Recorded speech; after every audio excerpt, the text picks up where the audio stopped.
Ladies and gentlemen, boys and girls, children of all ages, welcome once again to the newest sensation to hit iTunes and podcasts everywhere, the Guys Hiding From Their Wives podcast. We got a little bit of a special show for you guys tonight out there. With me, as always, is our producer slash co-host, Alexander the Great. What's up? That's me. That's my name. Last time I checked, anyways. And then we have a special guest host with us tonight. Give it up for my boy, Skinny P. What's going on?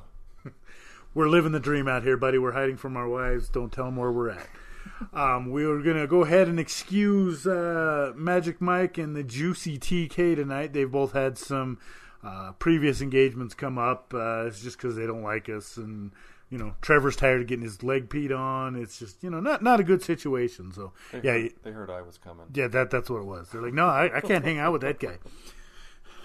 Just fair warning, that mid-episode pee break, it usually doesn't end up well. Somebody's leg gets peed on. It's just bad all over the place. Well, there's nothing new with that for me. So, what's happening, fellas? Anything new in the sports world, in the entertainment world, in your world at all? What's up? Oh, just living every day. Every day is no different for me, Ben. You live the same life as me. And not much of a life it is. What's happening your way there, Alexander the Great? Not much. I sat home and played video games all day today, and it was everything I dreamed it could be. Sounds like an amazing day off. I do want to throw out an apology from our apologies department. The Extreme Rules episode of Guys Hiding From Their Wives actually did not end up quite as well as we would have hoped. We ran into quite a bit of technical issues and just timing issues overall.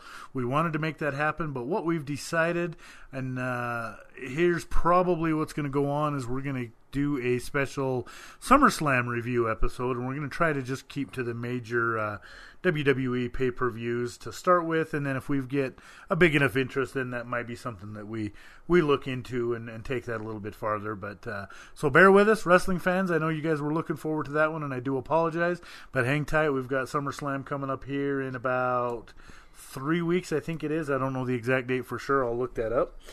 But while we're there, we may as well just touch on that little tiny bit of wrestling news for you. Big shocker to everybody who's involved in the wrestling world. It's going to be Roman Reigns and Brock Lesnar for the Universal title at SummerSlam. And, you know, as long as Roman Reigns wins, I think that's okay.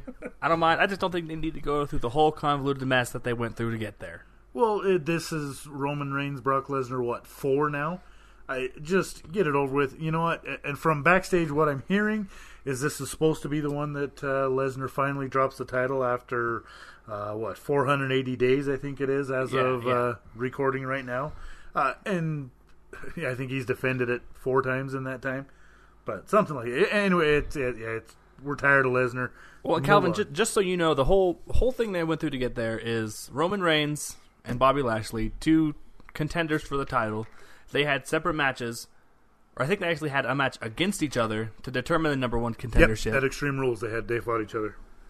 And then I think the next night on Raw, apparently their match was defunct or something like that, and it didn't count, so they had to have another match to determine the number 1 contendership, and Roman Reigns ended up winning that one. So they had the exact same match 2 nights in a row to determine Roman Reigns could be the number 1 contender, when Bobby Lashley was the number 1 contender previous. Yeah, it's just stupid garbage, and WWE is trying to shove Roman Reigns down our throats, and if you follow wrestling at all, you'll know, but you're kind of looking at me with that like, I have no idea what you're talking about, don't put me on the spot like that. Well, I've told you that I haven't watched wrestling since the days of Macho Man. I'm kind of like with Mike. Yeah. I'm back in the old school era of wrestling. I got back into it a little bit with the Attitude Era, but then it kind of that's like most people's story of wrestling. I feel like 80% of the population has that exact same story.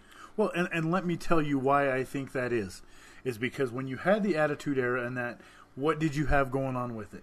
You had WCW and the NWO, the Monday Night War. WWE had to be good because otherwise people were going to go start watching the other show. As it is right now, WWE has no main competition.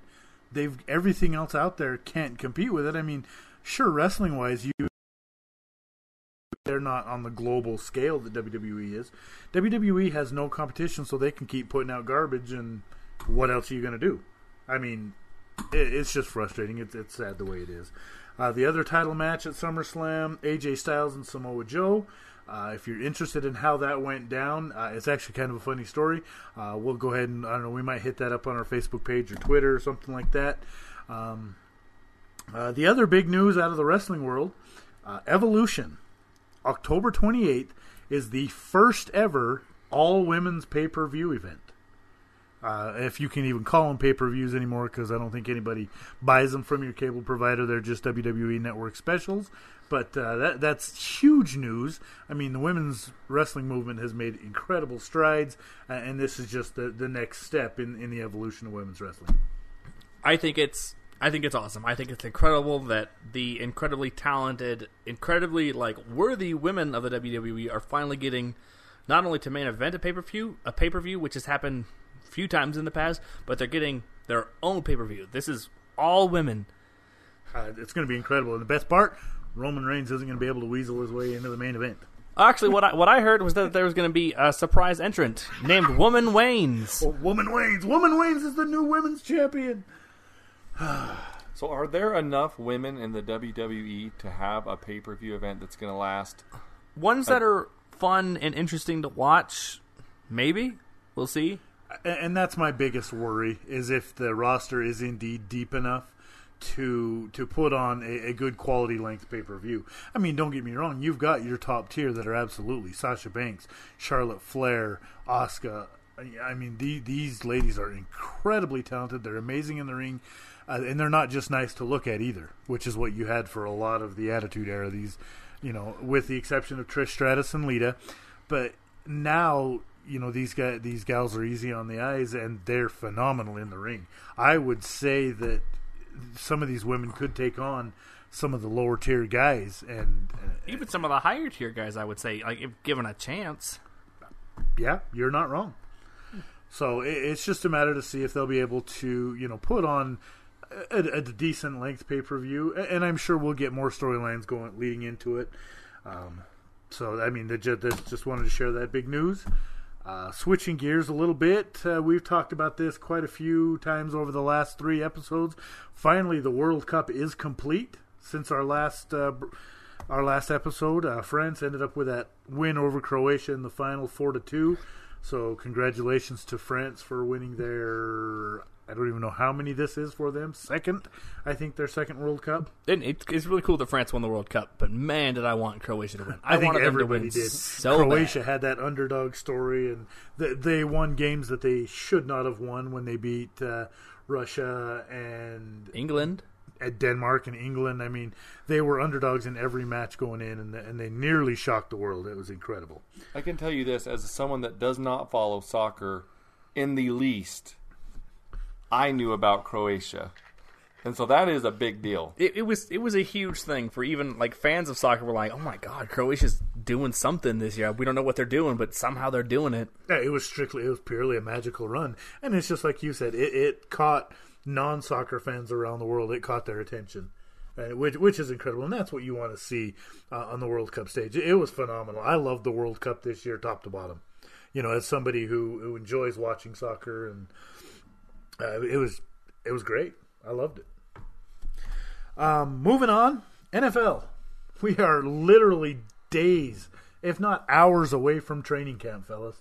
I mean, we did have the Bears and the Ravens open up their camps last week, and they pretty much had to because they're opening the preseason in the Hall of Fame game, which is next Sunday, I want to say. It's first Sunday in August, if I'm not mistaken. August 2nd? I think so, yeah. Bears and the Ravens there. All the other 30 NFL teams, they open their training camp either tomorrow, Thursday, or Friday. So, I mean, this is huge.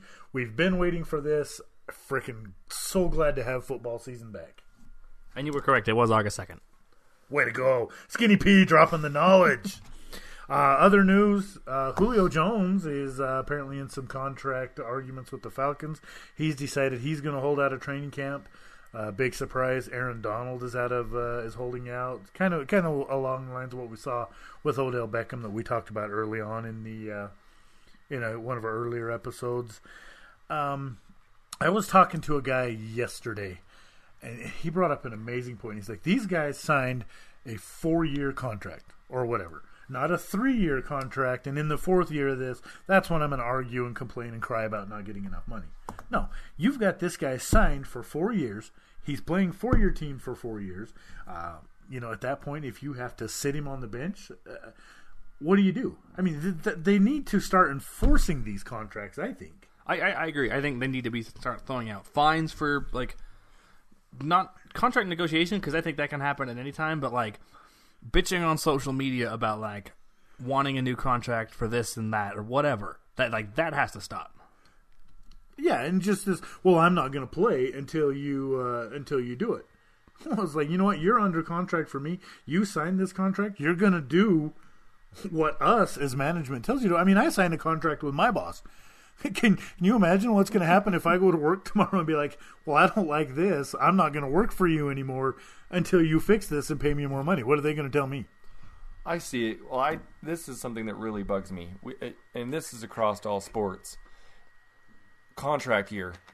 You know how everyone comes out and has a phenomenal year the last year of a contract because they know, okay, this is my money year. This is where next year when I get re-signed or go wherever, I got to earn my money this year. And that bugs me. Do you think they were doing it on purpose? Do you think they hold back their skills for the first 2.5 years of their contract and then are like, all right, now it's time to show what I really got? I don't know if they necessarily hold back. But I've noticed, and the big thing with this is, I'm a huge Utah Jazz fan. And look at the year that Derek Favors had last year, and that's a contract year for him. What did he do the years before that? Nothing. He was couldn't hurt. Stay healthy. He was couldn't hurt. Keep him on the court. And so I feel like this year he probably was hurt just about as bad.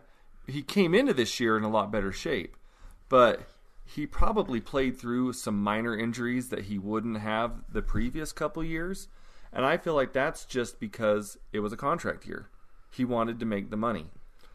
Or maybe it's a problem with, like, coaches not wanting to play rookies in, like, big games or anything like that just in case they don't perform well. And maybe it's just them being there long enough and actually getting the chances to shine, and then that's what they do. Yeah, it's one of those deals. I don't know if it is something they actually do, but it sure seems like it. Oh, it sure does. I mean, if it looks like a duck and it sounds like a duck and it smells like a duck, you know what they say. It's probably a chicken. Other NFL news, I did see a little note here.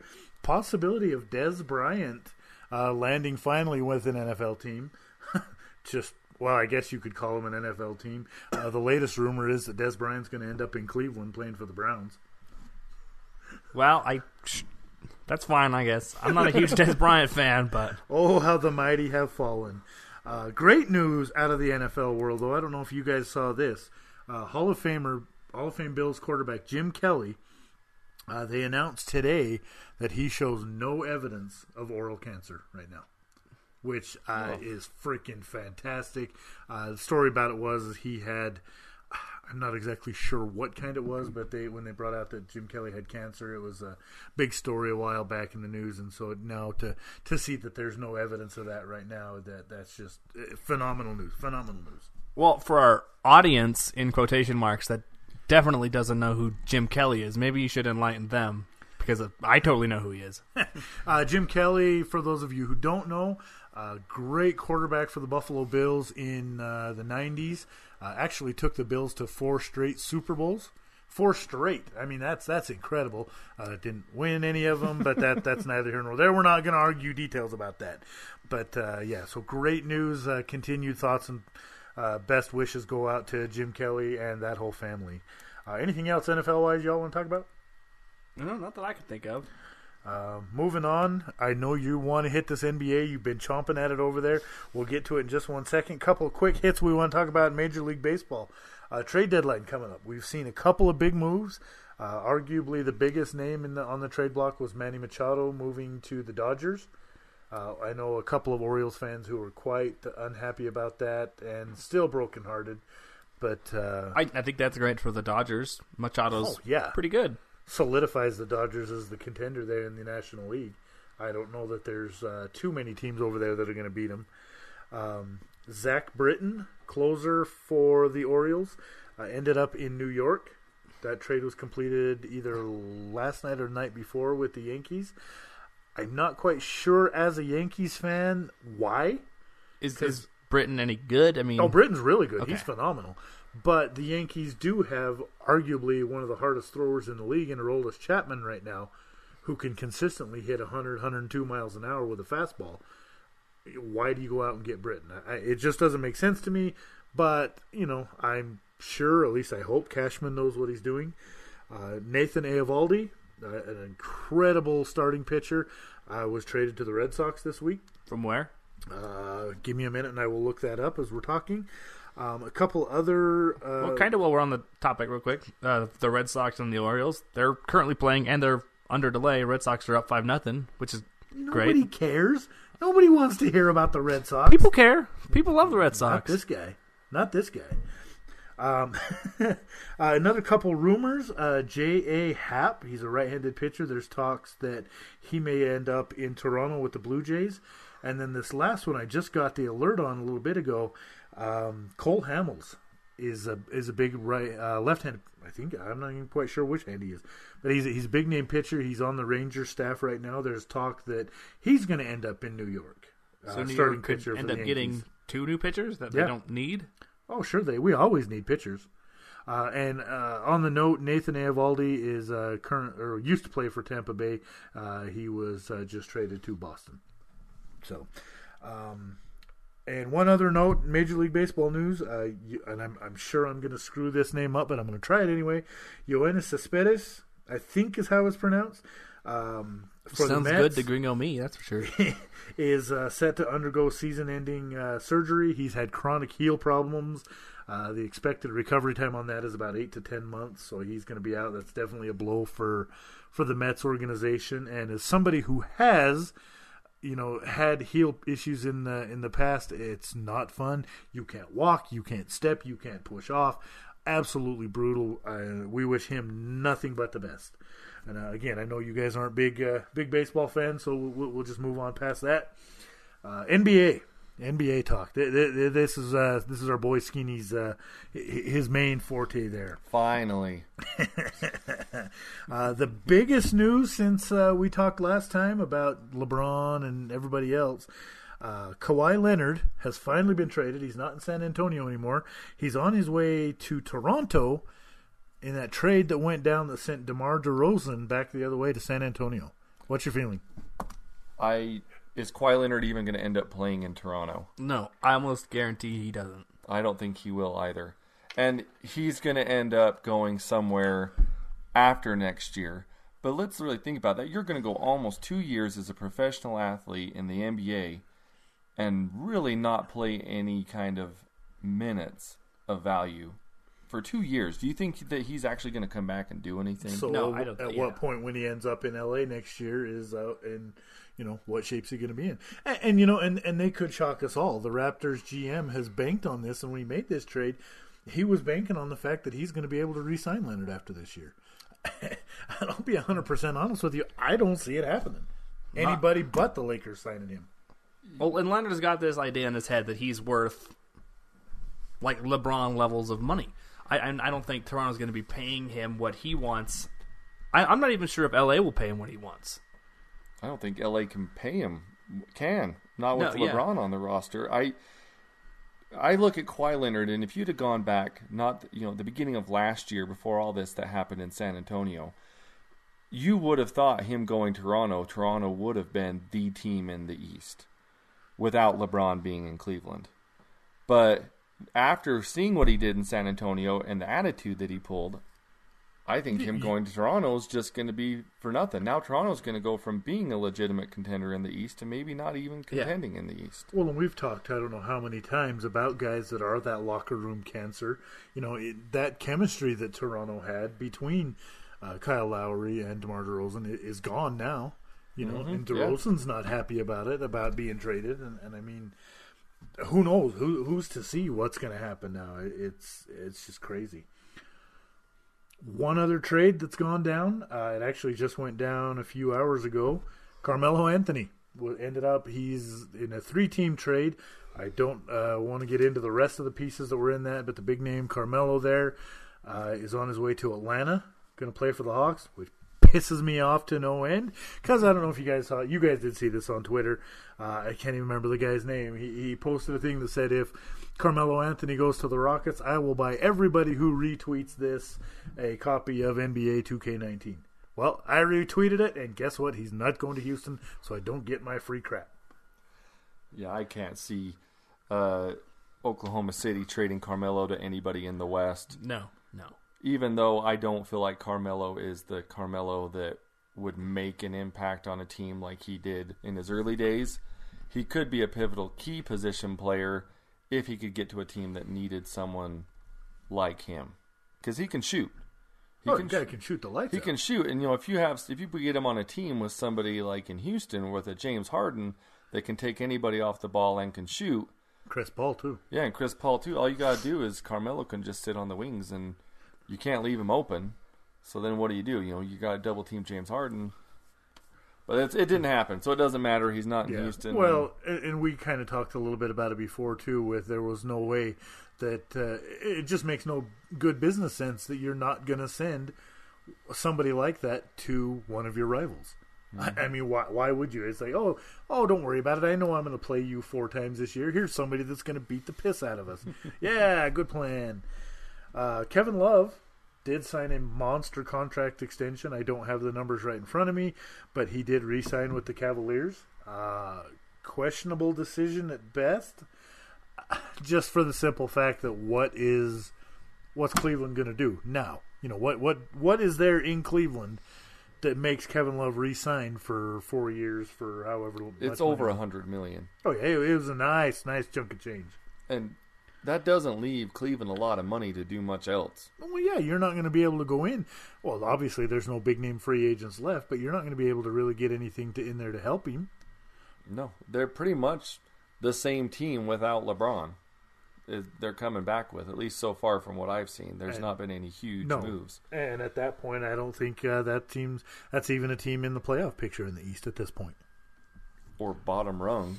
Yeah, maybe the 7 or 8 seed, but that's pushing it. Also, it was $120 million for 4 years. For 4 years, ridiculous. Other news out of Cleveland. You brought this up, that the Cavaliers are discussing with Philadelphia potential move for Kyle Korver there. So I mean, Philly just keeps getting stronger and stronger out of the East, and Cleveland's just still going the other direction. Korver, he's a journeyman. He's been all over the league. He's an incredible role player. I loved him here in Utah. I think I had two Kyle Korver jerseys, if I'm not mistaken. Arguably the best shooter in the NBA. He's terrific. I loved watching that guy on the ball. Isn't crazy. Just one other little tiny bit of NBA news here. If you're here in the local area, I'm not quite sure of the date. Hang tight with us. We'll get that posted too. David Stockton, the son of legendary Jazz point guard John Stockton, is actually going to be here in Price as part of with the Junior Jazz outreach and what they do for the youth basketball teams. So we'll get that posted on those dates. Keep an eye out for that. It's a good time as any to bring up our social media and that. Follow us on Twitter @GuysHiding. If you guys have your own individual ones you want us to throw out there, go ahead. I do, but I don't need to plug it. It's cool. No plug from Alexander the Great. All right. I don't want to get too many followers. I like mine right where it's at. Those 4 followers I have are doing pretty good. I like my 0 real followers and my 80 bots. That's pretty cool. We need to have a chat about those bots. But yeah, follow us on Twitter @GuysHiding. Send us an email. That's 4GuysHiding, FOUR, guyshiding@gmail.com. Check us out on Facebook. That's facebook.com/guys-hiding-from-their-wives. Our YouTube channel. That's 4 Guys Hiding from Their Wives. And on that YouTube post, I do apologize. We did have an audio issue with the last episode there on YouTube. In the process of trying to get that figured out. Hopefully that'll be fixed here pretty quick for you. So hang tight on that one. So hit us up, reach out to us. Anything you want to talk about. If you think that we're completely up in the night on something and you want to tell me how big of an idiot I am, hit us up there. Tell us what you think. Tell us what you want to talk about. Tell your friends. Tell your family. Tell your moms. Tell your grandma. Even though we're hiding from them, go ahead and still tell your wives. We want to get as many likes and followers as we can. We do have a couple of things for you guys as soon as we get up to that 500 like mark and that 1,000 like mark. And then we can go from there. Will you keep it down over there? Jeez, oh, freaking criminy. We're trying to record a podcast here. You're over there coughing. Think you got a cold or something. Honestly. That's why we can't have nice things. It's hard to find good help these days. So check those out on social media. Follow us. Anything else in the sports world that you guys want to talk about before we hit the other side of the break? No, I don't think so. I think I'm good. There's an interesting little tidbit here that I found out on social media. Vince Carter, is now playing with Trae Young. Vince Carter was drafted in June of 1998. Trae Young was born in September of 1998.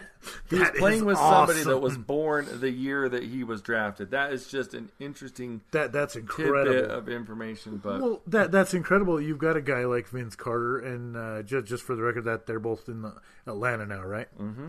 That's just amazing that he's got the longevity in this day and age that he can still play at that level in the NBA.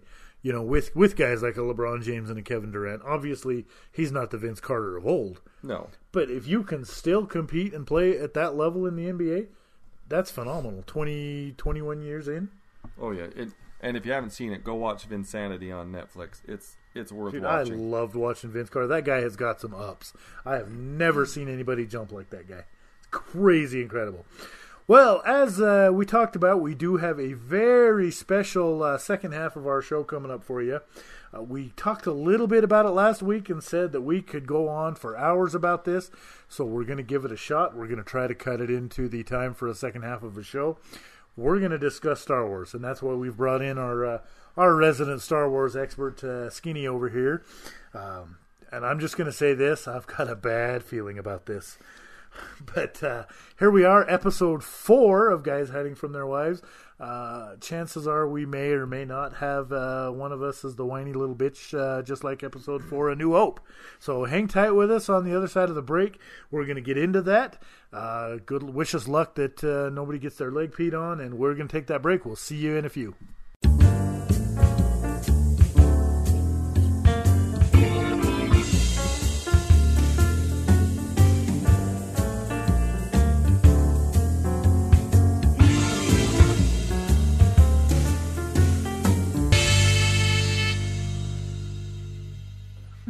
And we're back. Oh, I love that mid-episode pee break.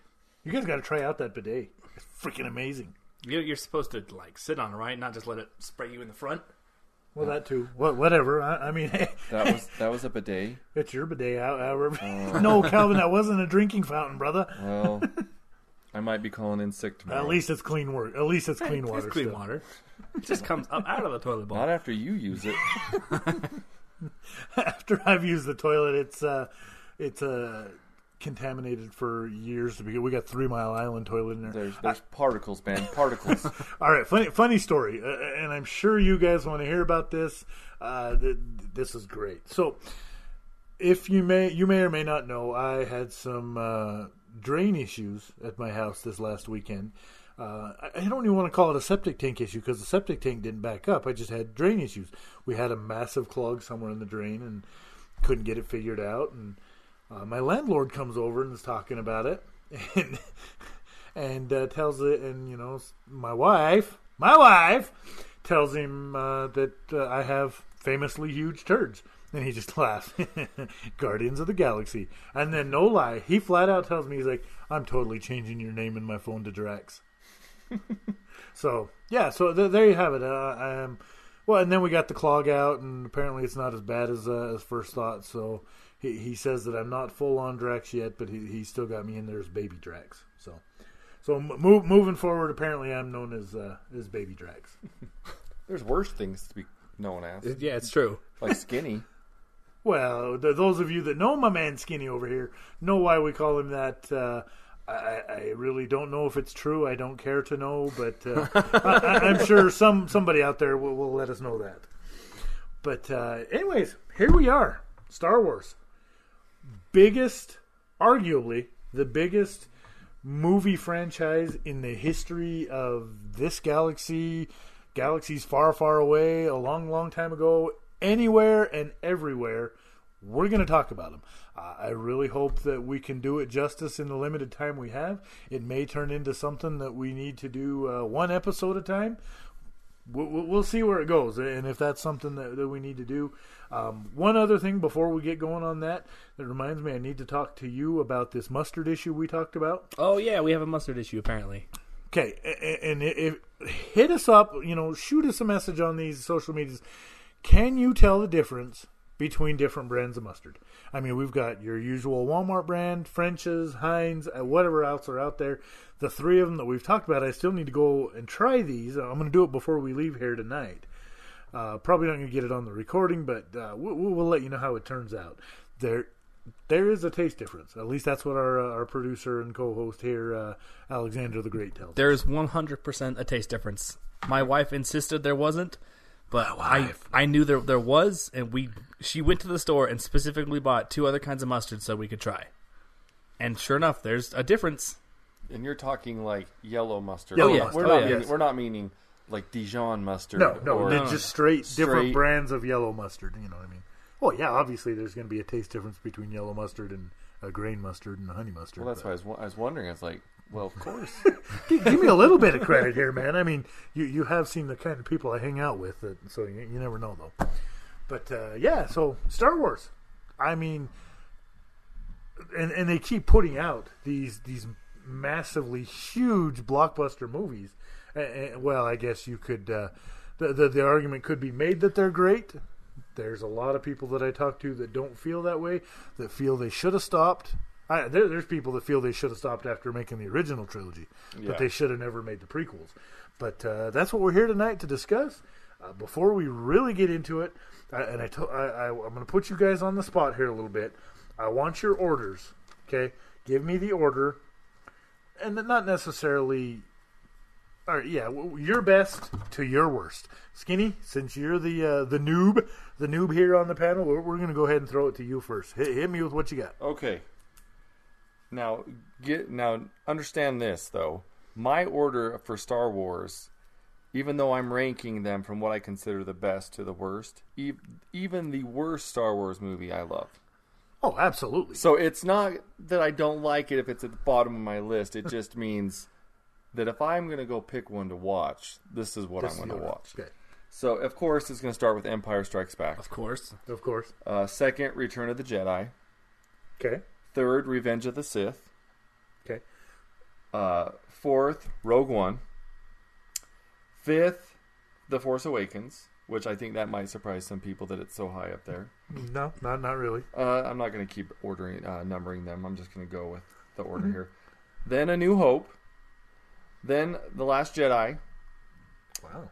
And then Attack of the Clones, Phantom Menace. And I'm not going to include Solo because you guys are going to feel like I'm a total Star Wars failure now. I have not seen Solo yet. Oh, man. Wow. All right. Okay, well, so that's really fair. You can't really put it into a list so if you haven't seen it. I'm not going to put it in there. I got so much crap this last weekend because I went and saw my buddy out in Indiana. And he goes, oh, what did you think about Solo? And I had to do like the head hang of shame. At least he didn't pop off with a spoiler. At least he wasn't like, how did you like that thing at the end? Yeah, how did you like this? And to my defense, Solo came out during graduation and my son graduated. It was actually the night before, wasn't it? Yeah. And so we couldn't go then, and then we had something the next weekend, and I don't think that Solo was really here that long. No, it didn't. It didn't seem like it made a very long run in the local theaters here. You're definitely right on that. And then I didn't really want to travel to go see it, and then it's been so long. Now I can just wait another week or two, and I can just watch it on. Yeah, watch it on digital or on Blu-ray, DVD, VHS for some of those of you out there. I don't think they'll still put it out on VHS, but I just had to throw a dig in there. Maybe for the hipsters that like vintage. Yeah. They got the soundtrack on vinyl, you know. They'll record it like just with like a video camera off their HD TV to watch it in VHS. Yes. Just because they like the feel of it. They like to have something to hold in their hand. All right. Where did you have Revenge of the Sith in there? That was my third. Okay. All right. I thought you had said it, but then I'm like, well, I don't know. So, all right, not a bad list, and we'll talk about why they're higher up and why that they're so down low. What did you say your bottom one was?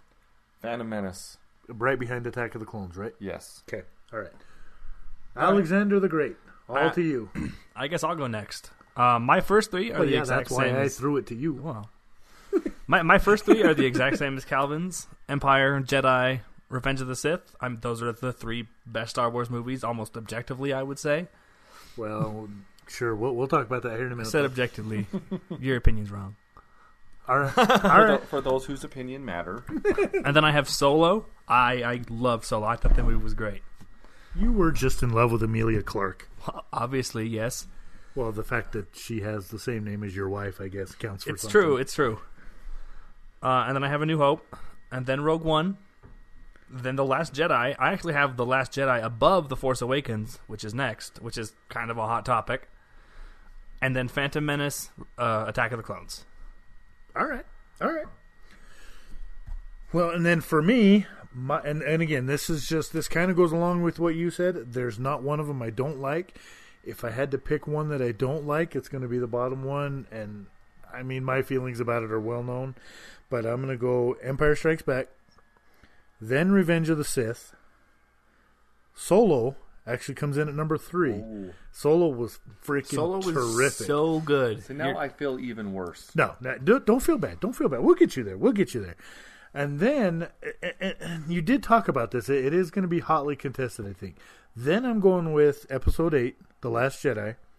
Then Rogue One, The Force Awakens, which those almost could be 5A and 5B at this point. I have a really hard time between those two. Then A New Hope, The Phantom Menace, and this is where we're way different. I did not care for Return of the Jedi. Really? I think it's great. I mean... Oh, I love Return of the the completion was fantastic. I liked what they did with it, but just I don't know. It just didn't do it for me. And then, of course, the bottom is Attack of the Clones, and I just if I had to pick one that I don't like Attack of the Clones. It just didn't feel to me. It was a love story. And that's not why I watch Star Wars. I don't watch Star Wars for a love story. And while I do get that it was essential and it was critical and it was just important backstory to things that went on with Anakin Skywalker and why he made his turn, I didn't like it. And I totally agree with you. Honestly, if you want to have a better idea of what happened during the Clone Wars, it shows the clones coming and how they come about, what happens with them. But really, if you want to know more about the Clone Wars, watch the cartoon series The Clone Wars. And it'll actually tell you everything that you need to know, as well as fill in some crucial holes as to why certain things happen in the Star Wars universe. Also, it introduces some really cool characters, specifically Ahsoka Tano. I think she's one of the best characters in all of Star Wars, and is rumored to make an appearance in Episode 9. Which, if she did, people are going to lose their minds. It just made me freaking spit Mountain Dew all over myself. I did actually hear that, and you're right. And I think Ahsoka Tano is, how do I want to put it? She's integral to a lot of the stuff that went down, and that you just miss out, and that's why I think some of these other canon things, like you said, the Clone Wars, the cartoon series, Star Wars Rebels, even though they're canon, but they're not in the main storyline of the movies, movie series. They fill in those gaps because there's just so much to go on. There's so much backstory that you're not going to be able to hit it all in 2 or 3 or 6 2-hour movies. Yeah. You know what I mean? If you want to see Anakin's turn to the dark side to become Darth Vader, I feel like Revenge of the Sith was very, very well done. It's just really abrupt. It is. It's very abrupt. You go from Attack of the Clones, where he kind of shows this anger and this, which also, if you watch the Clone Wars and some of these other things, you know that actually Count Dooku kind of manipulated this with the help of Emperor Palpatine to kill Anakin's mother. He hired the Tusken Raiders to do that, to kidnap her. But that's kind of going out there and a little bit more in depth than we need to get to at this point, because I can nerd out for way too long about this stuff. But if you want to understand his turn to the dark side, Ahsoka Tano is in the middle of that. Yeah. I wouldn't say exactly that she's a catalyst, but she's important. She is, and especially for him being able to turn away from the Jedi, from something that he has been a part of for so long. Well, for how many years, at that point, and that's what. Sorry, I keep doing that. I keep talking over you guys. Go ahead. Finish your thought. It's absolutely. It's because when you get talking Star Wars, it's hard to not keep talking and stop your thought. But yes, Attack of the Clones to me just did not. Even Obi-Wan's hair bugs me in Attack of the Clones, but I don't put it at the very bottom. The reason I put Attack of the Clones and Phantom Menace could almost move spots to me. They could be interchangeable, but I feel like the Phantom Menace only has two very redeeming qualities, and that's the opening sequence with Qui-Gon and Obi-Wan on the Banking Clan ship, where you first get that first look after so many years of actually Jedi, and so it was exciting and nostalgic. But then the rest of the movie with Anakin as a young boy and Padme and then you get the Duel of the Fates at the end, and then that makes I am awesome. Well, don't forget Darth Maul splits at the end. He's tired of hanging around. He's tired of hanging around. He's like, I got splits. Yeah, but then he gets a way, way better set of legs. I mean, that show's been out for years. I was gonna say, if people, all right. If you haven't seen it and don't know about spoilers, then I was talking about that other thing in there about that one, but some of us in the but okay. Anyways, moving on. Don't worry, that's already been ruined for me. Oh bastards! We're not going to mention it on air because I'm sure there's still people who haven't seen it, but yes. Yeah, we are a completely spoiler-free podcast. Except for that Snape killed Dumbledore. We can talk about that. Really? Why you got to go there? Why you got to bring it up? I was just about to get over it. God. Because you don't need to be over it. I know. Now I'm going to cry on the podcast, and it's just going to be bad. And then I'm going to get a bunch of mean tweets about it. All right. No, we're good. We're good. So, yeah, no. And the Phantom, and going back to what you talked about, the Phantom Menace, I think that's what I enjoyed the most about it, is because we had been 16 years, I think, between Return of the Jedi and the Phantom Menace. But for me, I was 4 years old when Return of the Jedi came out. And so I had spent my entire growing up just watching the original three. And then it just felt like so long until, boom, they hit us with the Phantom Menace. And it was incredible. I swear, I was working at the movie theater at the time, so I probably watched this thing 40 times, give or take. But, I really liked it. I can see why people didn't like it and what they picked apart about it. We're not going to mention anything specific. Jar Jar Binks. But, I see where people's beef lied. For me, it was just it had been too long. It was way overdue, and I just enjoyed the fact that we had another Star Wars movie to go with. And then they dropped that stinker of Attack of the Clones on us afterwards. Also, I liked the pod race scene. I liked it as a kid. I still like it now as an adult. I think it's a really fun kind of intermediary, just fun time. I just didn't like it. Hey, all right, no. But like I said, that's cool. I still love the Phantom Menace, and the only thing I did not like so much about the prequels, which I love, like I said, I love them, and Phantom Menace, I find myself now when I watch the Phantom Menace, I skip to the parts that I like. Like I'll watch the fight scenes and I'll watch some of the parts of it, and I'll skip over a lot of things because I'm like, I skipped that whole shit on Naboo with Anakin and Padme. Yes, because you're just like, why do I? And what I didn't like is that they didn't introduce a whole lot of new things. It was stuff that you already knew from watching the original three. Why were they trying to hide the fact that Palpatine was the Emperor? Like when they would show him, they didn't show him as who he was. Like, why are you trying to hide that? Everybody already knows who he is. Everyone already knows. You're not dropping any new knowledge. No, on us here. And Anakin even he's going to become Darth Vader. It showed it on the posters for the first Star Wars. Yeah, so it's not like you're hiding anything. I guess it just wasn't, like I said, I still love it. I still watch it. If you're not trilling at least once every 3 years, the dark side wins. and that goes for all of the trilogies. So it just, to me, was, like I said, Attack of the Clones or Phantom Menace, either one of those two could be the absolute worst. But then they completely redeemed themselves with Revenge of the Sith. Revenge of the Sith knocked it out of the park. I loved how it filled in most of the holes, you know what I mean? Mm-hmm. I mean, we knew what was going to happen in A New Hope. We knew where it had to go. And then, we knew what we had in Episode 1 and 2. And then going into it, I'm like, okay, how do you put it together? How do they do it? Can they do it justice? And in my opinion, they did. I mean, Revenge of the Sith was darn near... I mean, nothing's ever going to top Empire, but I think it can come close to it. But even everything about Revenge of the Sith, the quality of the movie, like the visuals even, were better. The whole section on Mustafar is my favorite moments of any Star Wars movie by a long shot. Well, that lightsaber battle between Obi-Wan and Anakin is, in my opinion, the best lightsaber battle in anything. And it is, a little interesting fact, the longest sword fight in cinematic history. Dropping some more knowledge. Is the sword battle or the lightsaber duel between Anakin and Obi-Wan on Mustafar. It really did. It knocked. I remember thinking when that came out, I told my wife, I said, "Why is this not getting nominated for Best Picture of the Year?" Absolutely, I felt the same way.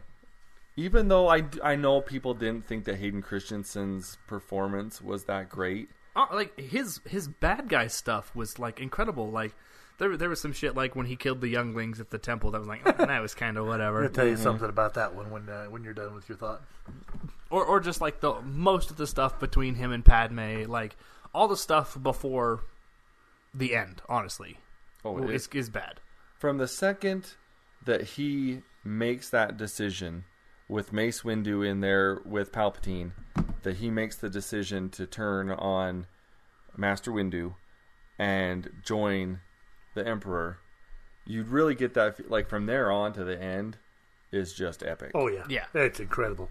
Well, and you start, in a little bit, jumping back to Attack of the Clones, you saw a little bit of that raw hate in Anakin when he's talking about when he slaughtered all of the Tusken Raiders and the children and the babies and the women, and he's like, I hate them, I killed them all. You could see a little bit of the start there, and then it just it exploded in Revenge of the Sith, and it was amazing. I freaking loved it. Have you guys seen the meme, obviously, that's going around? It's a hot meme right now. Car salesman slaps the roof of a car, and this baby can fit so many. I saw one, and it's in horrible taste, but I'm going to do it anyway. Car salesman slaps the head of a youngling and tells Anakin Skywalker, this baby can fit so many lightsabers. Saw one, said car salesman slaps a dustpan and said, this baby can fit so many Avengers. But that's a whole other story for a whole other day. Sorry. Well, now I've got a question for you guys. What about The Last Jedi did you like so much? Because it's actually pretty, I liked it, but it's kind of lower on my list. See, and I'm glad you brought that up. We were going to talk about it a little bit, but I don't know that we're going to have time to get all the way into it. The Last Jedi, at first, that first viewing of it, I felt the same way you did. I had it probably bottom 4. Mm-hmm. But then I went back and saw it, I think 3 more times in a week, and it just, the more you saw, the more I picked up on some things that were going on. It really what it did for the story with where they're going to go for Episode 9. I really liked. I don't know that I like Kylo Ren at this point. I think he's a whiny little. Yeah. He's basically Luke Skywalker from Episode 4. He's a crybaby. He's a temper tantrum throwing little. All right, enough of that. But I just liked what it did. I really liked the end of it. Again, spoiler alert. If you haven't seen it, it's been out for 8 months since like now. December. Yeah, where the little kid at the end pulls the broom to him using the Force. I didn't catch it in my first viewing. That just it installs, and you're going to pardon the pun, it installs a new hope in you. Because at this point, you're so down with everything that's happened with Luke, saying, No, and Luke doing what he yeah, does we're- at the yeah. end of The Last Jedi. He dies. we can talk about that. All right, way to drop it on us. They had to have seen You it know, by now. you're feeling down. You're just, where do they go? What's going to happen?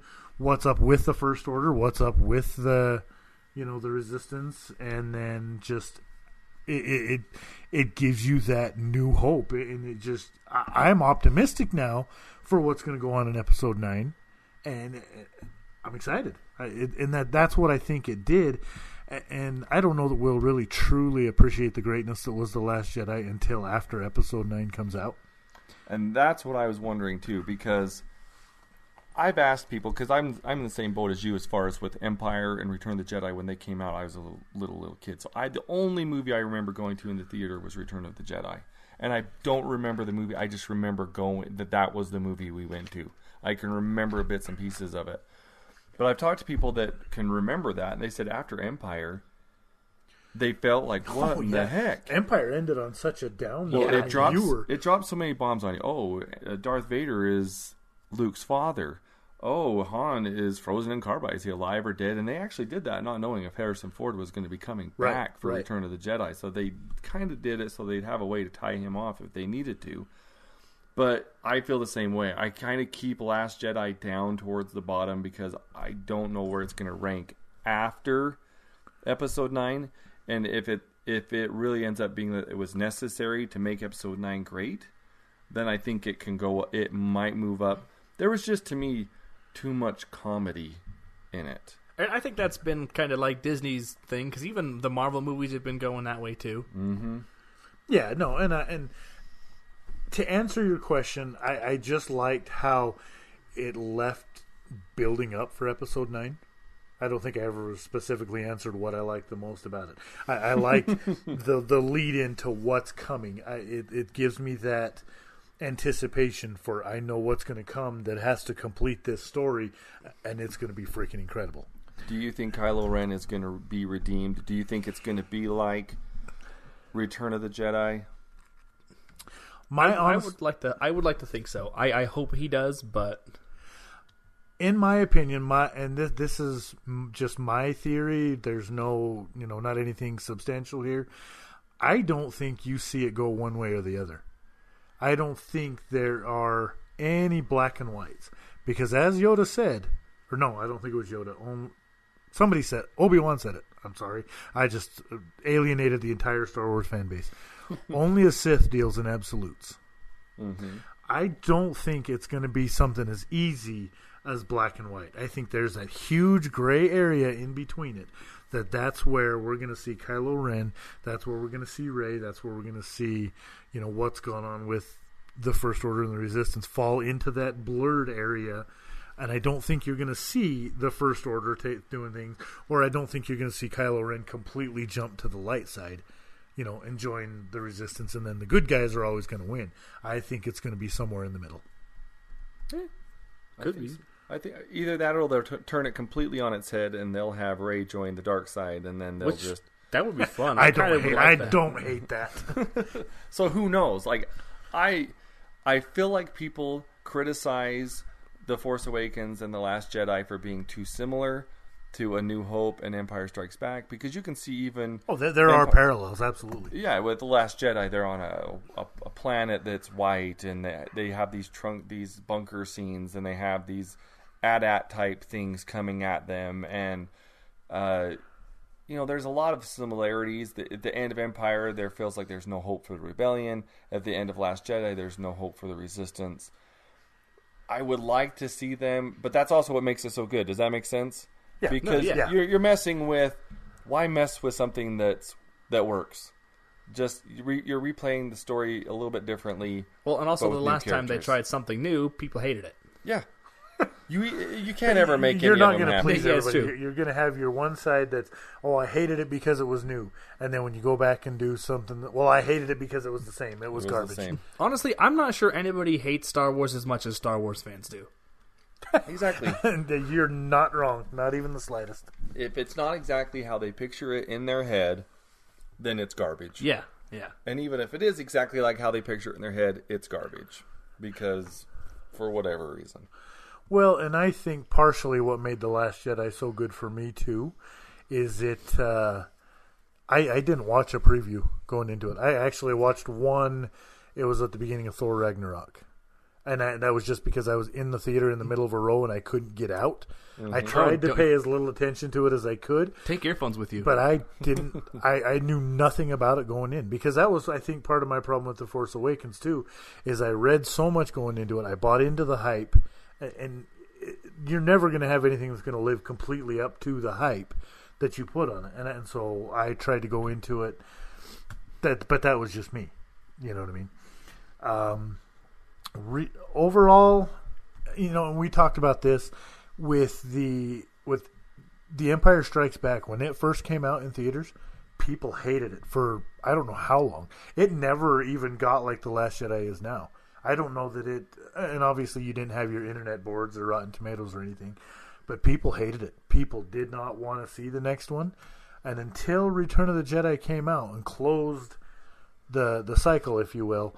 Then people really realized, and they went back and they saw it, they realized how great Empire was, and that's why The Empire Strikes Back is the best Star Wars movie today, is because of what it meant for what it did with Return of the Jedi and how it closed everything off.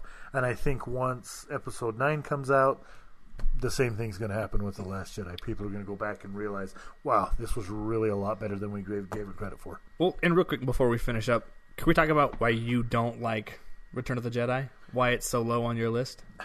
And I wish I could point out to you exactly why. There's not really a reason. I mean, yes, I loved the whole redemption thing. I liked what they did. It just felt... I don't even know how to put it. Like, I don't feel like the... I don't know. Because me personally, I thought it was great. I thought it had a lot of like really fun like tie-ups. It was a really good ending to a trilogy. It had Luke finally getting a new lightsaber that was green. That everyone's like, "Oh my god, it's green!" Well, and it didn't quite.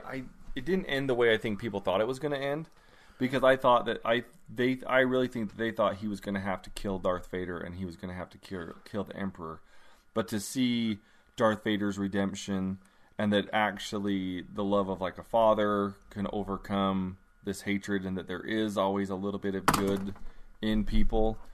I loved Return of the Jedi. I'm surprised that you didn't like it, or that it's not your top. One of your top. Is it the Ewoks? Do you not like the Ewoks? And it might be. Maybe I didn't like that they tried to cute it up, if you will, with the Ewok. I don't know. Just something about Return of the Jedi. I wish I could put my finger on it and place it and tell you exactly what it was. I don't know. Just for some reason, it didn't click with me. And I don't know. But that's the beauty of Star Wars. You don't have to like every single one. You don't have to like what everybody else likes. It's like even the prequels. Like, people hate on the prequels. Oh man! You get on any Star Wars, and it's pretty much the newer generation that kind of like the prequels, and I think that's because they were raised on them, unlike us that was raised on the original trilogy. Trilogy. That's me. I was born in 95, and where Episode 1 came out in 98, 99. Yeah, that's the perfect age group that it was supposed to go to. Was me. Yeah. I have very specific memories of waiting in line outside the theater to go see it. Yeah, but how many times? Oh, exactly. Yeah. But I still love the prequels, mostly just because I'm a Star Wars fan. And when you see anything literally, I am such a Star Wars whore that if you come at me with anything, it could be garbage, and it's like, oh, but it's garbage Star Wars. I want the Star Wars crap, and it's.